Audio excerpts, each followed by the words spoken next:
আসসালামু আলাইকুম ওয়া রাহমাতুল্লাহি ওয়া বারাকাতুহু। আমাদের মসজিদে যে সমস্ত ছেলেরা নামাজ পড়তে আসে 5 ওয়াক্ত, মসজিদের গ্রামের পক্ষ থেকে একটা ফাউন্ডেশন শাহজাহানপুর হিলফুল ফুজুল, সেই ফাউন্ডেশনের পক্ষ থেকে সমস্ত ছাত্রকে যারা নামাজ পড়ে তাদেরকে একটা উপহার হিসেবে দেয়া হয় হাদিয়া।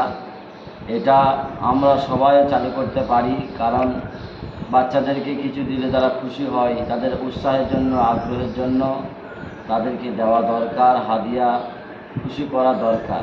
তো শাহজাহানপুর ফাউন্ডেশন, হিলফুল ফুজুল ফাউন্ডেশনের পক্ষ থেকে সমস্ত বাচ্চাকে দেওয়া হয়েছিল।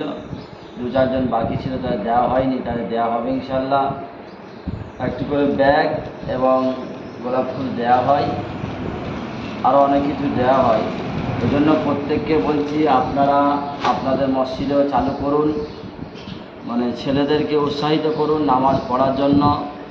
হাদিসের মধ্যে এসছে 7 বছর বয়সে সন্তানকে বলে নামাজ পড়ার জন্য, আর 10 বছর হলে পরে যদি না নামাজ পড়ে তাদেরকে পিটিয়ে নামাজ পড়াও। কিন্তু দুঃখের বিষয়, আমাদের সন্তানরা বড় হয়ে যায় কিন্তু আমরা তাদেরকে বলি না নামাজ পড়ার জন্য। এই জন্য আমরা প্রত্যেকে মানব, আমল করব। আল্লাহ তাআলা আমাদের সবাইকে আমল করার তৌফিক দান করুন।